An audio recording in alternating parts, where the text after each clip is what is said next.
राधे राधे दोस्तों। होलिका दहन से पहले रंग खेलना शुभ होता है या अशुभ? होली भारत का एक अत्यंत पवित्र और आनंदमय पर्व माना जाता है, लेकिन इसके पीछे केवल रंग गुलाल की परंपरा ही नहीं बल्कि समय और मर्यादा से जुड़ी गहरी आध्यात्मिक मान्यताएं भी छिपी हैं। प्राचीन लोक कथाओं और पौराणिक परंपराओं में यह कहा गया है कि होली का उत्सव तभी शुभ फल देता है जब उसे नियत समय पर मनाया जाए। समय से पहले रंग खेलना कई जगह अशुभ माना गया है। इसी विषय से जुड़ी एक पौराणिक कथा प्रचलित है। कथा के अनुसार प्राचीन काल में एक नगर में रत्नाकर नाम का एक धनी युवक रहता था। उसे उत्सवों का बहुत शौक था, लेकिन वह परंपराओं और नियमों को महत्व नहीं देता था। उसके मन में अहंकार भी बहुत था। वह अक्सर कहता कि खुशी मनाने के लिए किसी शुभ मुहूर्त का इंतजार क्यों करना, जब मन चाहे तब उत्सव मनाना चाहिए।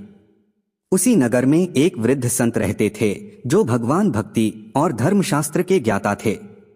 एक दिन संत ने लोगों को होली के महत्व के बारे में समझाते हुए बताया कि यह पर्व केवल रंग खेलने का दिन नहीं बल्कि अधर्म पर धर्म की विजय का प्रतीक है, जो प्रहलाद की भक्ति और होलिका के दहन की स्मृति में मनाया जाता है। उन्होंने कहा कि जब तक होलिका दहन की अग्नि प्रज्वलित न हो तब तक रंग खेलना उचित नहीं माना जाता, क्योंकि उससे पहले का समय तप, संयम और प्रतीक्षा का होता है। लेकिन रत्नाकर ने संत की बात को मजाक समझ लिया। उसने सोचा कि वह पूरे नगर में सबसे पहले रंग खेलकर अपनी धूम मचा देगा।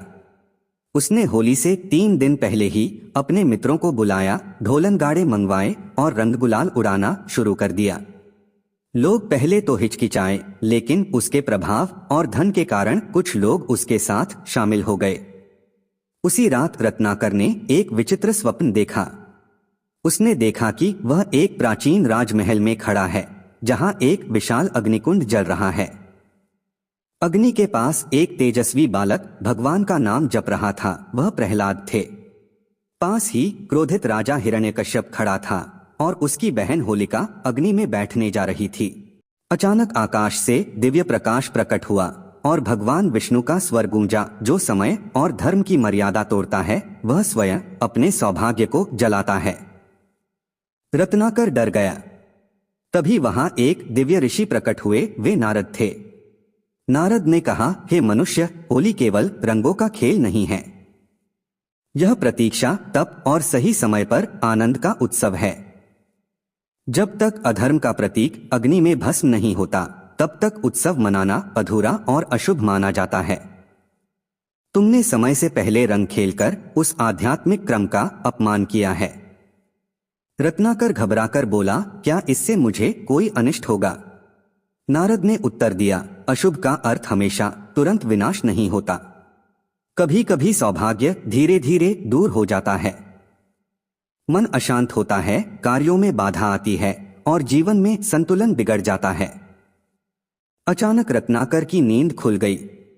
वह पसीने से भीगा हुआ था। उसने सोचा यह केवल सपना है, लेकिन अगले ही दिन से उसके जीवन में समस्याएं शुरू हो गईं। उसके व्यापार में नुकसान होने लगा, घर में कलह बढ़ गया और उसका मन बेचैन रहने लगा।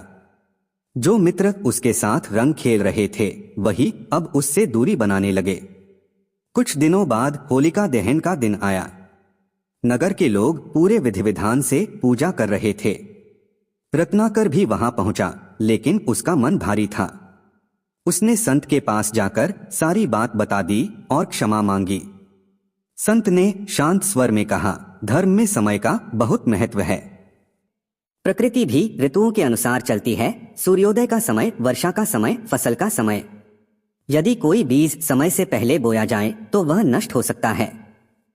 उसी तरह उत्सव भी तभी शुभ फल देते हैं जब उन्हें नियत समय पर मनाया जाए। उन्होंने रत्नाकर को होलिका की अग्नि की परिक्रमा करने और सच्चे मन से प्रार्थना करने को कहा। रत्नाकर ने विनम्र होकर प्रार्थना की, हे भगवान, मैंने अज्ञान में परंपरा का अनादर किया है, मुझे क्षमा करें। कहते हैं कि उस दिन के बाद धीरे धीरे उसके जीवन की परेशानियां कम होने लगीं। व्यापार फिर से चल पड़ा और घर में सुख शांति लौट आई। रत्नाकर ने प्रण लिया कि वह कभी भी किसी धार्मिक परंपरा का मजाक नहीं उड़ाएगा और हर उत्सव को सही समय पर ही मनाएगा। लोक मान्यता है कि इस कथा से यह सीख मिलती है कि होली से पहले रंग खेलना पूर्णतः वर्जित तो नहीं कहा गया हर जगह, लेकिन परंपरागत दृष्टि से इसे शुभ नहीं माना जाता, क्योंकि होली का वास्तविक उत्सव होलिका दहन के बाद ही शुरू होता है। उससे पहले का समय संयम, सफाई, तैयारी और आध्यात्मिक प्रतीक्षा का होता है। कथा का संदेश: उत्सव केवल आनंद नहीं बल्कि समय और मर्यादा का पालन भी सिखाते हैं। सही समय पर किया गया कार्य शुभ फल देता है, जबकि जल्दबाजी कभी कभी सौभाग्य को दूर कर सकती है। इसलिए परंपराओं के पीछे छिपे भाव को समझकर ही उन्हें निभाना चाहिए। तो मित्रों, वीडियो में सुनाई गई होली के बारे में यह कथा आपको कैसी लगी, हमें कमेंट बॉक्स में लिखकर जरूर बताइए। और अगर आप हमारे चैनल पर नए हो तो चैनल को सब्सक्राइब अवश्य कर ले और वीडियो को अपने दोस्तों व परिवार वालों को भी जरूर शेयर करें। और आज की हमारी यह वीडियो देखने के लिए आपका दिल से बहुत बहुत धन्यवाद। बोलो जय श्री कृष्णा, राधे राधे।